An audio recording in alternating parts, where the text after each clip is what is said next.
Hey guys, so I decided this week I'll actually let you see my face, and I actually got a new microphone for my DSLR, so hopefully the sound will come up a little bit more quickly. So I'm here at home doing a little bit of lecture recording here, so we'll see how this all works out. So this week we're going to talk about costumes. A couple of things. First of all, in the Blackboard folder, you'll see that there's an assignment there right now. It actually comes straight out of your book. I basically gave you four pictures of some different clothes that could be used as costumes. So you need to take a look at it and you need to evaluate it as it does here in the book. Which, if you look in your book here, if you look on your book around page 180, and actually at the bottom of page 181, it describes the actual exercise. But when you look at those clothes, take a look at it as far as a person's age, social class, financial position, marital status, state of health, moral beliefs, job, mental state, education, and country of origin. So when you're looking at those clothes that are in those photos, take a look and see what it makes you think as far as those things are concerned. And then out of the four pictures, just pick two of them. You don't have to do all four. And just write a short response, basically saying what you would garrison from those different costumes, imagining that someone, guy or girl, might be wearing those particular clothes. So that's the assignment that was in there. A couple things about costumes here as I run down my list. There's a saying, and it says in your book that the clothes reveal the man, or the clothes reveal the person. When we as human beings see something, it's our sight is our main sense. We see people. There are certain things that we garner based on the first impressions or the visual impressions that we see when we look at a person. So, just imagine the difference between a person wearing a suit and tie and a person wearing sweatpants or pajama pants and Crocs. We garner two different impressions of that person based just specifically upon what they're wearing. So clothes say a lot to us as a culture, and have said a lot to us as we go through culture about who people are. We think about uniforms. Right now I'm wearing a shirt that's identifying the company that I work for. So if I was working on a job site or doing something, people would say to me, okay, this is a representative of this particular company. My actions, the things that I say, what I do there on that job site, for example, would also then reflect back on my company.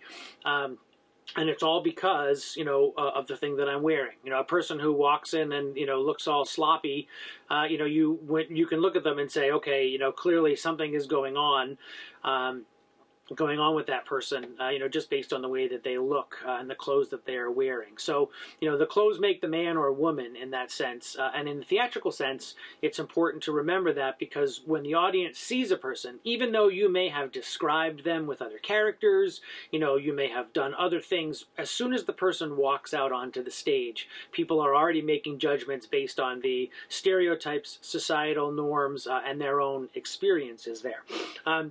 You need to think about period. Costumes are set in terms of period. A good costume designer has a great knowledge of period. If a certain hairstyle might have been associated with the 1970s, but it didn't actually start being used until 1975, and you have a play that's set in 1971, and you decide to use that hairstyle because it's what people connect with the 70s, you're actually incorrect. And a good costume designer would know those different trends. They would know the different fabrics that were worn. They would know the different styles that were worn in those particular periods. So as a costume designer, you really have to be historically minded to note those things. If you're familiar, of course, with the Broadway musical Legally Blonde, they at the beginning, Elle Woods goes into a museum, and into a mall, and she's in a store, and she says, "Oh, this blonde, the saleswoman says I'm going to take this over on her," and she shows her this dress, and she says, "Oh, is this a half loop? Is this a half loop?" And she says, "Oh yeah, of course it is. Like, it's a fancy thing." And she says, "Well, you can't do a half loop on China silk; it'll pucker." So she knows the different details about the different the different styles and what works there was last year's dress. So, the difference between Victorian England, and Victorian France, what people were wearing and things like that. So it's important to know periods, to know the concept of the trends, and then to talk to your director and make sure that you come up with a concept for the show. There's lots of different options out there. Just because a play is set in 1980, if you're going for your scenery and your lighting and everything to be very 1980s, you need to know fashion of the 1980s. But if a play is written in 1980 and you take it to a different time period, well then what are the different time periods there? If I'm going to set, if I was going to set Rent, which was done in 1996, if I was going to set that in modern times and change AIDS to coronavirus, then I would need to know that I was going to be making a different style as a costume choice within my 2020s, by 2020 period costume there. So, what is the concept of the show there? There are things that we discuss where the costumes need to fit, and how do they need to fit. So, for example, if you know about pants, gentlemen nowadays, we wear pants down around, more around our hips, or in some fashionable trends lower than our hips. Whereas in the days of yore, where pants were originally created, or in Elizabethan England and such, men wore their pants around their waist. And their waist is not down here at your hips, but your waist is actually up here more towards your belly button. So we would, today we would kind of snicker at people who wore their pants all the way up to their belly button, but that was the style at the time. And actually women wore pants and men wore dress type outfits then as well. So again, you would need to know those particular things. So you need to know, does it fit, and does it fit properly? How are they being used in the show? So for example, are they dancing? Are they going to be singing? Are they going to be moving or fighting? So, the way you fit that person and make it practical is important there. So you have to ask a lot of questions. You have to come up with a lot of different questions to how things are going to work. And there are a lot of questions, if you've read the part in your book, there are a lot of questions, a whole list of questions that you should be asking yourself as a costume designer in there. So again, we talked about this, when looking at costumes for a character, costume designer will want to know the following, and it's laid out there: age, class, financial status, marital status, their health, their moral values, their job, their mental state, their education, and their country of origin. Something about if you have a person who is supposed to be a very well-intended, intelligent, wealthy human being, and suddenly that person goes into a very depressed mental state, the way they dress may not necessarily show those other characteristics. And we might be able to pull, garner the person you would think about, a wealthy person dressed in a suit and tie, but somehow that suit and tie gets busted up, or it's disheveled, or it's something else because of their mental state or their other state. So, it's important upon you to know those things as a costume designer. We can also talk about metaphors, and different little things that you don't notice about the costumes as the costumes go along. So, for example, I might be somebody who wears the Joker in Batman. I'm wearing a suit that is, it's purple suit with an orange shirt, for example. I might be somebody who wears blue all the time, and not because I'm a fan of Penn State, but because, I have an inner depression or an inner sadness to myself. I might wear something red, because there's a connection to it. If you think about the movie The Sixth Sense, at the end he says he sees dead people. Spoiler alert. But if you look throughout that movie, there are people who wear red and see things that are red throughout the movie, and those things that are red are actually characterizing stuff that is real, that is not within a vision. So there's a whole scene there where Bruce Willis, who is dead, is having dinner with his wife on their anniversary, where they always had dinner. But when he sits at the table, she's wearing a red dress, and so it's basically giving us a clue about something that's going on in that scene, but we don't necessarily pick up on it until it's later on. If you're a fan of the show Game of Thrones, for example, Daenerys, she goes and becomes a Khaleesi of the Dothraki, which is essentially, if you don't watch Game of Thrones, it's essentially a tribe. She comes in and she ends up becoming essentially a queen, and as the Dothraki, women, as you get older and you gain status, your hair gets more braids in it. So at the beginning of the series, when she starts there, she doesn't have any braids in her hair. It's just long and straight. And by the end of the series, she's standing in front of them as their queen, and she has a lot of braids in her hair. Now, you might not know why that is, if you don't know the history, but if you know, and you as the costume designer, you would know that that would be a significant thing for a Dothraki Khaleesi, a Dothraki queen. So having all those braids in her hair is actually a good metaphor for where she has come from there. The other thing you can do, it talks about here in the book as well, is give your character a costume prop. So, sometimes this is method acting. It might be that, your character has their glasses that they're going to wear, or they might have a cane or an umbrella or a carpet bag. If you think about something like Mary Poppins, if you've ever seen Mary Poppins, Mary Poppins walks around with an umbrella that's got a bird's head on it, and she's got a carpet bag. So as a costume designer, I would find those two costume props and give them to the actor. Even before I have her fitted in her costume, I would have her with the umbrella and the carpet bag, and that can help that person develop that character. Somebody who uses a cane, who walks with it, but yet uses it to hit things, defend themselves, do other things with. That would be part of their character, so you're going to definitely bring that in as a costume designer and get that in there. So we talked about, what's the overarching theme of things. The costume defines the silhouette or the shape of the person. So, here, you can see my shape here. You can think about people who have, they have corsets and things where, women who thins out their hips or thins out their ribs, and, opens up their waist a little bit to make them more of an hourglass shape kind of thing. People who, again, it basically defines the shape of the person. Because it doesn't matter what I look like without my costume on, but if I've got, those broad shoulders with the pads, for, that would definitely define the shape that I am in there. So again, we talked about function of the costume. So is the person going to dance or move? Do they need to sing? What's the size of the doors? Very important when it comes to the size of the doors, so that people can get in and out of them, or can they not get in and out of them easily, which is a choice that could be made to define a particular character or define the particular scenery that is there. Do they have to eat? Is there food or drink involved? That's going to be very important, because we all know, if I have to be able to eat, I have to be able to get food in and out of my body, as well as am I in danger of having that food or drink get onto or ruin the costume. Let's see, is there going to be blood? Will there be blood? Again, I could potentially have to have several different costume items if I'm going to have blood, and especially if I have to have something that's not bloody and then it gets bloody during the show.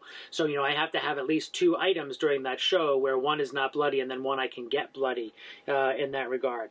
What are the costume changes going to be like? This is an important thing. Do they have to be fast changes? Are they going to have time? Do they need to change on stage or in the wings? That will also help define undergarments that they have to have in there. And, when things are made, when things are made up, if I have to change quickly, then I have to basically build that in. I might have a tuxedo, what looks like a tuxedo, but it's actually the jacket and the shirt are sewn together. And in the back, I have Velcro, so that I can literally walk off stage and my dressers can grab the back, tear it open, pull it off me, throw my next costume on me, and I'm in there. I'll try to show you an example in the Broadway version of Cinderella more recently, and actually they do it in Frozen too. Cinderella and also Elsa in Frozen change a dress, and they're wearing something and they spin, and the costume suddenly changes into another dress. Now, it's sewn in such a way that when they spin, they disconnect a few things, and the other costume is basically built right underneath it, and it unfolds into that. But so, are you going to have to make some kind of a change in there? Does it need pockets? And just like windows and doors, do they need to be practical? So do men's pants need to have pockets? Does the dress have to have pockets? I know a lot of ladies out there are like, I love skirts with pockets. Those are the important things, to put things in. As a costume designer, you're also going to be responsible for mic packs. So if I'm using something with a microphone, I've got the little body pack. Usually what happens is they don't just clip onto your body like your cell phone or like they would would if you were just doing a speech. You don't want to see them. So what they make elastic bands with a pouch on it, and the mic pack goes into the pouch, and then it attaches either around your waist, sometimes it attaches on your arm, sometimes it snaps around your thigh. So as a costume designer, you're usually responsible for that, and it needs to be waterproof as well. So you need to be aware of all that. A costume designer it's also important that they understand very much the concept of color. They understand the concept of fabric. They understand all of those particular things, because they're going to be responsible for what's in the next section here. Either making them, creating them. You need to understand how your costumes work with the scenery.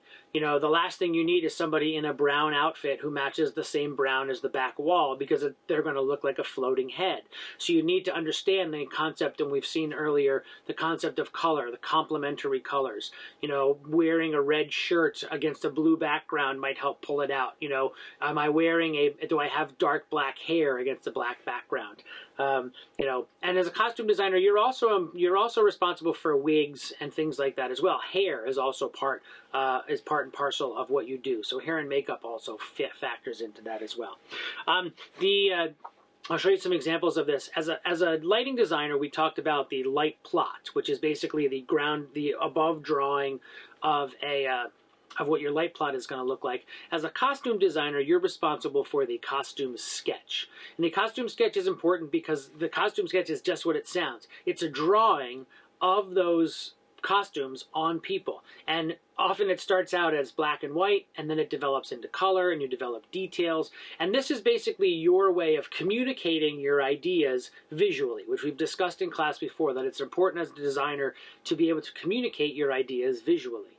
So this is your opportunity then to communicate those ideas visually. You have to get at least decently be able to draw at least a little bit decently as well, which we'll talk about when I show you the costume sketches.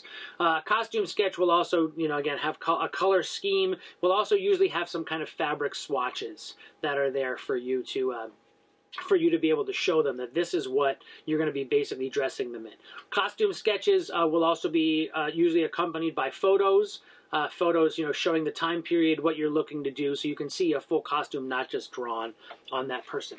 Then when it's time to do your costumes, then there are four real ways to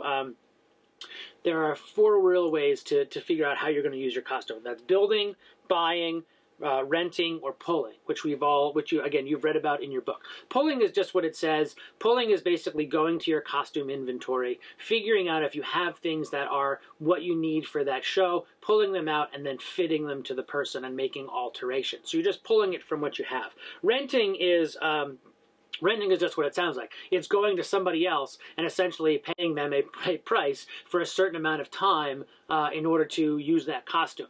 The issues you run into with renting, first of all, you have to be careful that you don't harm the costume. So if I'm renting a costume, it's just like borrowing somebody else's clothes, right? You can wear those clothes, but if you tear it or you get blood on it or you ruin it, now you owe that person some kind of debt. In the costume rental world, you owe them some kind of financial compensation. So you can do no harm to it. However, not all the things that you rent are going to fit all your actors exactly as you want them to.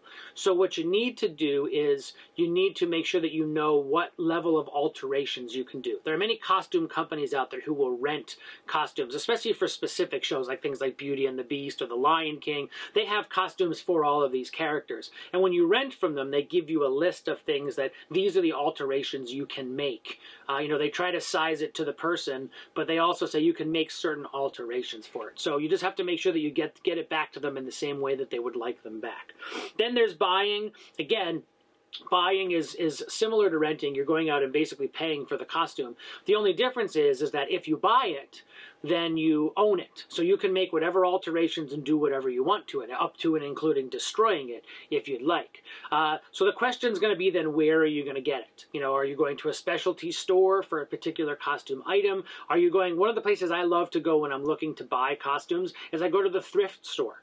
Depending upon the era, obviously I'm not going to necessarily find a Victorian dress, and some Indian, some legitimate Indian garb at a thrift store. But if I'm looking for something that I could either add to to, or fabrics that I can work with, or things that are more modern, I'm going to the thrift store, because let's be honest, you can get decent clothes there at a really good price, and you're not, you don't have to worry about, if they get ruined or whatever, and then they can become part of your costume stock later on that then you can pull from. So, so thrift store is a great place to look. Then again, you can also then go to specific costumes shops, whatever. But, that's buying. You can buy the costumes. Not always the least expensive route to go. So, if budget's a concern, you're probably not buying a whole lot of costumes. And then finally, it's building costumes. This is where the costume designer can have the most fun, but it's also where you need to have the most knowledge, and you have to have the most responsibility. You need to understand the different fabric types, things that can substitute for something else, so, you might not be able to get silk, but are there other fabrics out there that at least give the impression of silk? So you have to get the right fabric types, and then you have to create patterns, which means I'm measuring the actors and then making sure that I have it drawn out so that I know how I'm cutting my fabric, how I'm sewing it together. You can still go to craft stores now, like Michaels and such, and you can get fabric patterns for different outfits. But as a costume designer, you're usually not using a pre-made one. You're really making one up on your own. So you have to know how to do that there. Then, of course, you have to drape it over the model so that you can, get it cut, make sure that everything is set the way it is. And then you have to be able to stitch it together properly, knowing all of the other things about how it's going to be used and what you need to do. So this is not necessarily the most or least expensive, but it is definitely usually the most time-consuming process, and the most mechanical one. Imagine if I was a lighting designer and I needed a light, yes, I could probably build one from scratch, but think about all the time and materials I would need to get to make that happen. But again, then you can have things custom. You know that things are going to fit. They're going to look exactly the way you want them to do because you have the full control over it. And then finally, it's important that you understand the concept of doing a fitting. You need to know if you're doing a fitting, which you should be doing anyway, whether you're making, buying, pulling, or renting, you need to bring in your actors and you need to know what to measure. You need to know where to measure on the head. You need to know to measure on the outside of the arm. You need to measure the bust and the waist and where the waist is, the inseam, the outer seam, the things that you're going to need to know, the different measurements that you would make so that you know how to fit those particular actors in those particular costumes. So there's a lot of skill that goes into that as well. So that covers the basics as far as costumes are concerned for now. That's the lecture that I'm going to throw at you this week. We'll add some more things in. You will end up doing costume sketches, again, which I will show you examples of as part of your final project. So, just pay close attention to that. And yeah, that should cover it. So be good and be safe.